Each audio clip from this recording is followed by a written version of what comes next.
Hey everybody, Ramey here, and I'm going to talk about a few different things today.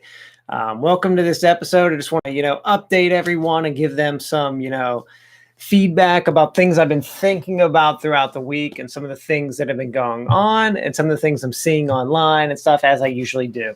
All right, so first thing I want to talk about, let's see. If you haven't noticed, for those of you who are Twitter users online at least, completely changed their interface, right? It's all for those of us that are so, when we get used to something, when someone changes it, it becomes so ingrained that we hate it at first, no matter what. Happens all the time. So do we like the new Twitter interface or do we hate it? Right now I'm in the, hey, this is new, I don't like this phase.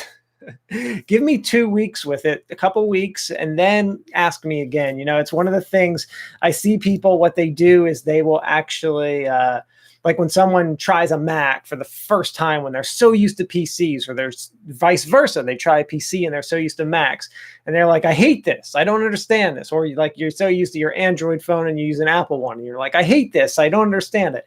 And it's because you're not used to it just yet. So let's give the Twitter interface a little bit of time and see if we actually like it. Maybe I'll revisit that in a week or two and see what I really think about it. But for now, yeah, I kind of don't like it, but that's okay. I just need to get used to it maybe. There are some workarounds and some hacks I've been reading about online to switch it back, but none of them are good and worthwhile in my opinion. They all seem kind of like download this extension or like do this thing in your browser. And I was like, you know what? Let me just get used to the old way because it seems like eventually you have no choice but to do it unless they change it again. So anyway, that's that. Twitter's changed their interface. Do you like it or don't you like it? Let me know what you think. I'm still like trying to figure out what I think about that. Other things in tech news this week. So something kind of cool that has happened is you can now get Doom 1, Doom 2, Doom 3 on a bunch of different devices. They've re-released them. You get them on like the Nintendo Switch. You can get them on your phone, Xbox, PlayStation, that kind of thing. Kind of cool. They're pretty cheap. I think the first two are like $3, $4, and the second one's $10. Third one's $10, which is kind of cool. So I'm probably going to buy Doom 1 on the Switch to play around with it. I don't think it's necessarily appropriate for my first two kids. The 9-year-old can probably play with it. We'll have to see. I need to go in and revisit the game. I honestly haven't played that game in so many years, but it sounds kind of fun. I'm excited to play around with it. We still, as I mentioned last week, Super Mario Maker 2 is out. Huge game, lots of fun. I'm really excited to play it. We still don't have a copy. It might not be till my son's birthday in October at this point. Because we're trying to hold off and not buy them things, even though I want it to. For those of you who aren't familiar with Mario Maker, it's a game where you are able, if you've played the original Super Mario Brothers from the NES, it allows you to build those worlds yourself. You make your own worlds. It's really cool, really fun, great learning experience, which is why I kind of want to get it. Oh, something else that's really cool. I noticed that now, I don't buy physical copies of games, so this won't apply to me. But Walmart in the store is selling Mario Maker 2 for $49, which is $10 cheaper than it's supposed to be. I have no idea why they're selling it for this price. But I've confirmed it at 2 different Walmarts. Maybe it's just in my area. You let me know. But I've confirmed it now at 2 different Walmarts. The physical copy is $49. But when I go to Walmart's website, it's $59, like it is online and everywhere else. No idea why, but hey, you want to save $10, you're looking to buy it, you want the physical copy, there you go. All right. Okay. So that's some tech stuff. Oh, in stocks this week, some tech-related stocks. I'm interested in that. Always following the market, seeing what's going on. Google reported some high earnings. So now it seems like the tech companies are doing really well. Netflix, not so much. So let's talk about both of those companies for a second. So Google reported huge earnings this week, and they're doing a lot of stuff. And now that they're coming out with their new game system, I think that their company, if the game system's actually good, it almost seems like a version of Steam in some regards. But if it's good, that could prove to be very successful for them. But Google's ad revenue, it's just enormous. So, that's always something to think about. You're thinking about investing in a company, but their earnings were great. Netflix, on the other hand, had bad earnings, which is surprising and not surprising. So it's surprising because Netflix is such a good company. They really are a great company in that you ask anyone what they're watching on TV and they're watching some special or something on Netflix. People are watching Hulu and everything else. The reason they're not a great company is because Netflix was the first real conglomerate of streaming. And so what's happening is there's lots of competition entering the market now. Like everyone kind of has their own version of Netflix, especially once Disney comes out with their own. That's going to be really, really interesting to see what happens. So that's kind of like a stay tuned. So Netflix stock tanked. It's coming back up slowly though. Google stock is up like $100 today, but it'll fall back down. I never get as an investor why people will invest in and I really only follow the tech stocks because that's what I know. Why people will buy and sell based on we just found out Google did good earnings. Why are we buying today? Anyway. Okay. Let's get into so that's like gaming news. That's some stock news. That's some technology news and things that have happened over the last week. Something I might start doing too is I might start trying to do a little version of these instead of just doing it on Friday, start doing it every day to see if I can actually do that, kind of challenge myself, which I think would be kind of cool. Okay. So a couple things in instructional design that I wanted to talk about today, or like training or learning environments. I don't just want to always say instructional design. Sorry, I'm moving. I'm just where I'm sitting is not comfortable. So a few instructional design training things now that I've talked about some of the tech stuff and gaming stuff already. So I saw someone post, that they thought the salaries of instructional designers were too low and they specifically mentioned an area. And ironically, I had just posted to my students yesterday a job in the exact area that person was looking into. And the starting salary was $100 and it went up to $115,000. So, and that was only a job for someone with 3 years of experience, which is really nothing. So, our salaries low. I don't think that's a bad wage for someone with 3 years of work experience. I think that's really, really good. Obviously I think a great wage is like $250, $300, but man, $115,000 for someone who has 3 years of work experience, I think is an awesome salary. I think it's great. And it wasn't a management role. It was a senior instructional designer role, but not even management. I think that's an excellent salary at that level. And so I wasn't sure what they were talking about, but I think salaries are pretty good. And it all depends on where you're looking too. I'm primarily on the US East Coast, so I see a lot of the salaries from the cities, but along the East Coast, but even in the South where salaries are notoriously lower, where I'm living, that salary was posted from the South, 115 to start. So not bad. So good, not a bad salary at all. Okay. So that's that. So that's me talking about these instructional design salaries. I honestly don't think that they are as low as maybe we're always. I hear someone complaining about it. They had to have been complaining about something else. Okay. Let's see. Next thing on the agenda for today. So something else I wanted to talk about, and I'll go through some of these forums and I love responding to questions on here. One of the big things, I've mentioned this a million other times to people that know me and everything or watch a bunch of my videos, and you've seen kind of me talking about this, but this idea that we have all these different names for our field. I even talked about this last week, but we have all these different names for our field. I just can't figure it out. So the new big name for our field or for instructional designers is called a learning engineer. Not a term I'm opposed to, The big thing that I don't like about the term is the people using the term are trying to say that they're trying to tell you, why is a learning engineer different from an instructional designer? And then they'll list a couple things that supposedly are different. And then you read them and you say, well, you just described an instructional designer, literally. For example, Learning Solutions Magazine. This was posted in the e-learning guild last night. This was posted in the e-learning guild.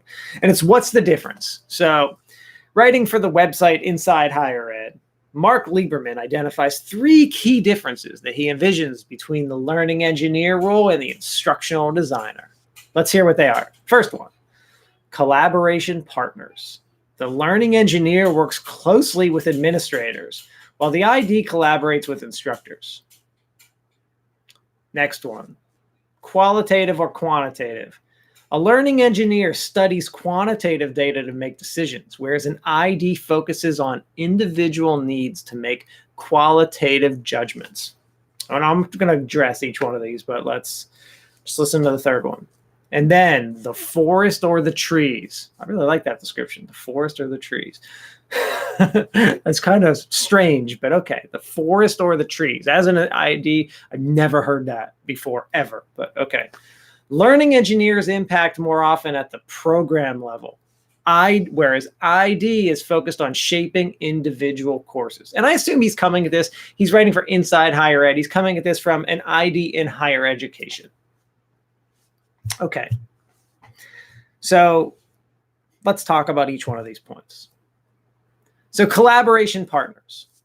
The learning engineer works closely with administrators, while an ID collaborates with instructors. It's a very odd statement.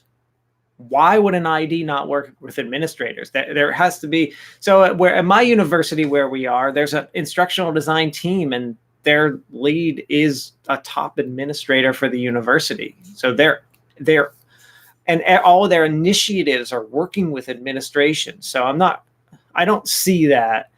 And an ID collaborates with instructors. That is true. If an ID is helping an instructor develop a course, they would be doing that. But IDs also are in charge of helping with, training how to use a learning management system, helping the university in various roles, and works closely with administrators. Are they just talking about a manager? Is that what they're trying to get at? Like a senior instructional designer, not just like the lowest end? Very confused about that one. All right, next one. The qualitative or quantitative, the one where the learning engineer studies quantitative data to make decisions. ID focuses on individual needs to make qualitative judgments. This statement just makes no sense. I don't even know what that means. Learning engineer studies quantitative data to make decisions? So what does that mean? Like when they're, I honestly, like, if you're an instructional designer is using all the data they have available to them to make decisions. Again, I really think they're talking about the difference between manager and non-manager. Manager using quantitative data to make decisions. Is that what they're talking about? Like when we purchase certain things, when we should hire and fire people? Is that the quantitative data they're talking about? Or like how we should train people, like they're in the learning management system or whatever they have and analyzing like the learning analytics to make decisions? Is that what they're talking about there? I don't know why an instructional designer and senior instructional designer like manager wouldn't be looking at all of that data either. So confusing to me. Next, learning engineers impact more often on the program level, while ID focuses on shaping individual courses. Again, that's very strange because the instructional designers, I see it working at universities, and I'm assuming they're only talking about higher ed here, are usually mostly only working at the program level. They will help faculty develop individual courses and stuff, but that's not their main job. Their main job is more program level. So it's confusing about what they write. But here's the big like kicker of this whole thing. Their next statement is completely baffling to me. Lieberman admits, though, that this is far from a clear-cut division of labor. and cites examples of IDs doing all the things he ascribes to learning engineers. Okay, so essentially, you just said what the difference is. So here's what he does. He says, what's the difference between these things? He cites the 3 examples and then says, instructional designers do these things. Oh my goodness. It's like I'm reading away. It's like a waste of my time. I swear. This is just, then the rest of the article goes on to talk about the evolving instructional designer, the evolving role of the instructional designer. The evolving role of the instructional designer. Imagine being an instructional designer in the 1980s and talking about how instructional designs evolved into 2019. Because I know instructional designers, people who are retiring right now, who were started in the 80s, they can tell you about it. Man, they were using cassette tapes and VHS tapes. There was no internet. People didn't even have personal computers. Or if they did, it was like, a school had one computer, one Apple IIe kind of thing. How the roles evolved, the role's 100% different. But you don't change the name of the field every time the role changes a little bit. Ridiculous. It's like me, I don't even know, but it's just crazy. Come on. These kinds of articles just baffle me. But the thing is, people are buying into this. They're saying, yeah, there's a difference between a learning engineer and an instructional designer. And here are the 2 or 3 things that make it different. Oh my goodness. It is, if you want to say we're a learning engineer program, fine, but you're the same exact thing as an instructional designer. I'm sorry. You are not different. You want to call it learning scientist. You want to call it an educational technologist. Tell me what you're doing in corporate. Go out and get a job and tell me what you're doing. Oh, I'm doing. So you're an instructional designer? Yes, fine. We as a field just need to solve this problem, come up with a name, pick what it is, and embrace it. I'm all for that, but don't try to tell me how you're different because of this one little thing that you think you do that the other doesn't. I hear that all the time. So yeah, these articles about the difference between a learning engineer and instructional designer, I just honestly, I think are hilarious. This one this is from Learning Solutions Mag. It just came out 2 days ago. It's fine. It's not a bad article, but trying to say that these are 2 different things makes no sense. You can't nitpick little things like this and say they're different. They're the same thing. You want to call it something different. You want to say instructional designers are now doing this, fine. You want to say these 2 roles are different. I don't see it. I'm sorry. I'm not getting it. I've searched so many articles trying to find the difference between a learning engineer and an instructional designer, and it's non-existent. Okay. So that was my main thing I really wanted to get into today, to talk about those 2 differences. There are probably a few different discussions out there. I talked about salaries and someone was complaining about salaries, and then I literally just posted a salary where they live for $115 yesterday. So, things like that are, something that's kind of cool. I thought, I'll give a little shout out to App State. They're having a virtual learning conference. Let me give you the date of that. So it's free, which is why I'm giving them a shout out. I love these free little conferences. First of all, it's virtual, so anyone can just attend online. I really like that. I think I appreciate that. It's August 13th. App State's having a free learning conference for anyone that's interested. They're in the state of North Carolina where I am. So I'll probably try to see what kind of sessions they have and see if anything interests me. But I like being able to attend online. I think that's the way these conferences need to really be run now. If you're like me, you're probably not, I don't get much from the conferences. I can read stuff online so much quicker. You used to get a lot from conferences because people couldn't just put their research up instantaneously in a blog, but it's not like that anymore. There's a reason why Apple and all the big companies kind of stopped going to them about 6 or 7 years ago. But this seems kind of cool. It's a nice free conference, and I really like that idea. Something, always welcomed. So definitely check that out. That's August 13th. And that's it. If anybody has any questions, feel free to ask, comment on the video and I'll respond or whatever. But have a nice day. Thank you. Bye.